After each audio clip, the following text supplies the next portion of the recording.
आइए आप सबको हमारे चैनल में स्वागत है। प्रसंग है शिव भक्ति से एक गरीब बना करोड़पति। कैसे बना सुनिए। भगवान शिव अत्यंत भोले हैं, जल्दी प्रसन्न होने वाले हैं।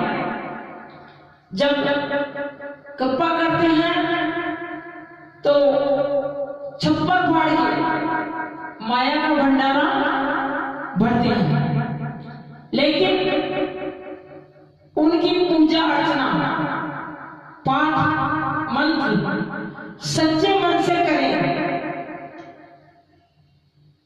तो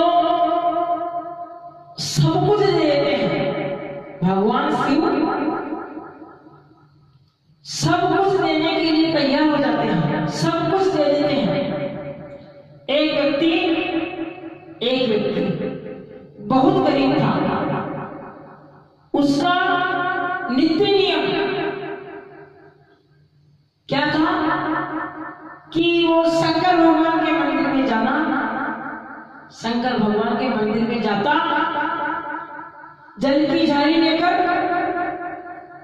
और जल अभिषेक करता, दीपक जलाता और बेलपत्र शिवलिंग पर चढ़ाता और भगवान शिव को प्रणाम करके वंदन करके घर आता।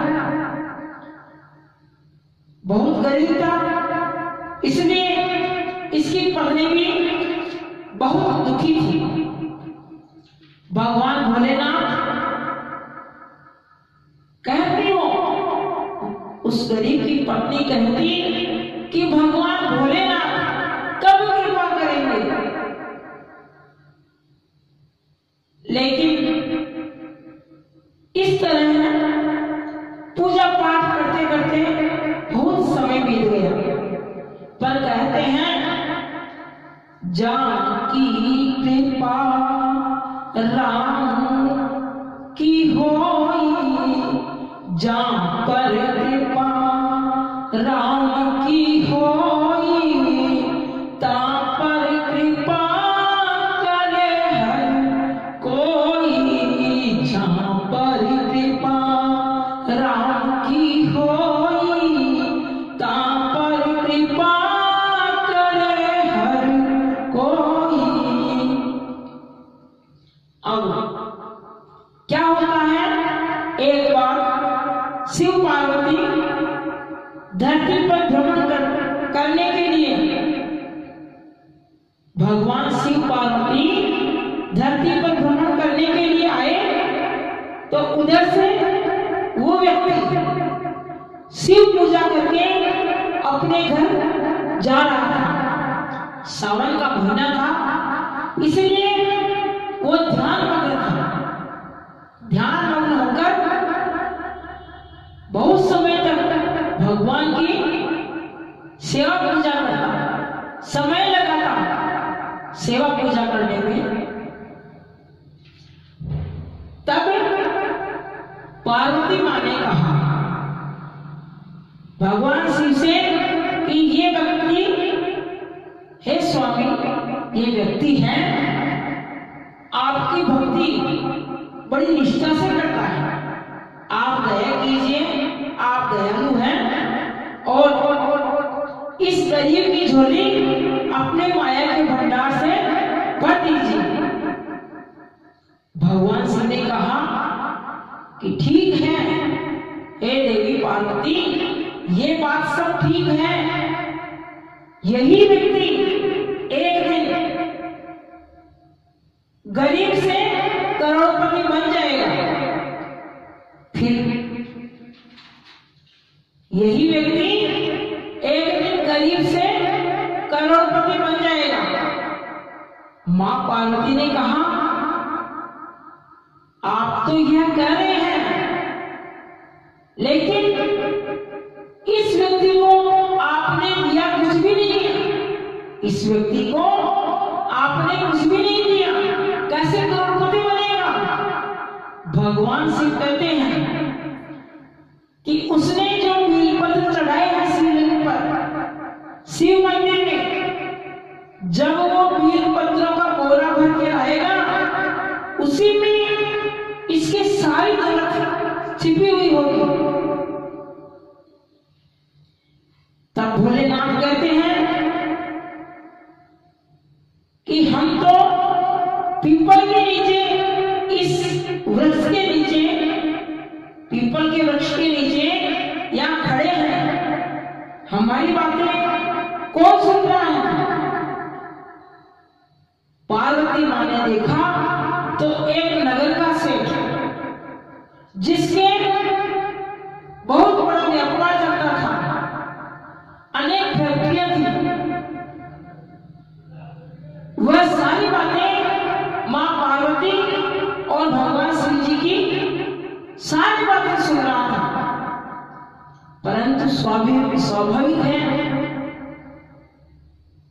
लालच बड़ी बुरी चीज है। कहते हैं मन लोभी मन लालची मन निर्मल मन चोर, और मन के मति न चालिए मन पलक पलक में और। कितना ही अमीर क्यों न हो, लेकिन संतोष नाम का धन कहाँ है? चाहे वो कितना धनवान ही हो, लेकिन संतोष नाम का धन कहाँ है इस दुनिया के अंदर?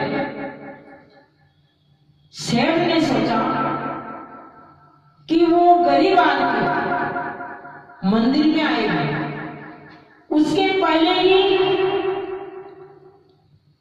बेलपत्र का मैं बोरा भरकर ले आऊंगा, और जल्दी जल्दी मंदिर में गया।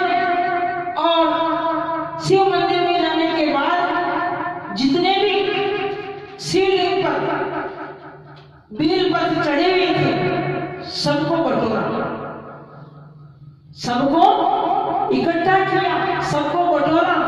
इस तरह की जैसे नोटों की गड्डियां बटोरा, ले रहा, धर रहा, और ये टेंशन कहीं, उसे टेंशन क्या लगी कि कहीं मुझे देख तो नहीं रहा है कोई।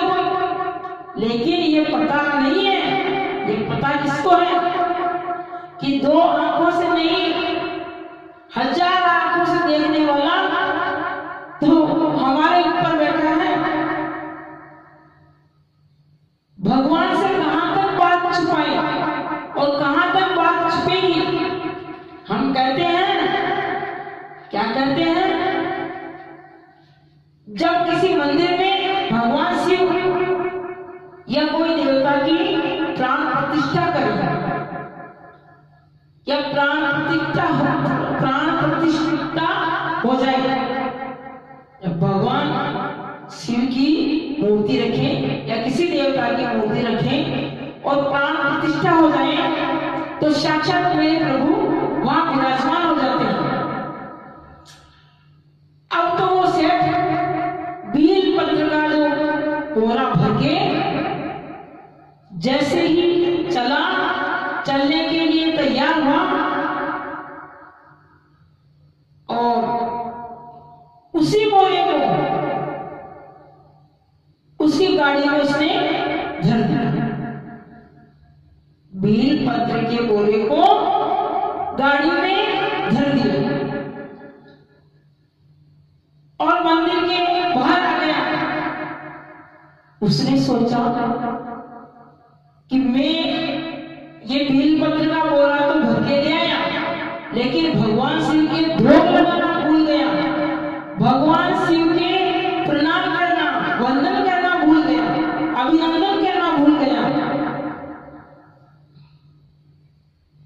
गाड़ी में उसका लड़का बैठा हुआ था। उसने कहा, पिताजी इस बोरे में क्या है? इस थैले के अंदर, बड़े थैले के अंदर क्या है? मैं मंदिर में जाकर आता हूं। सेठ ने कहा अपने बेटे से कि मैं मंदिर में जाकर आता हूं और वापस आकर बताऊंगा।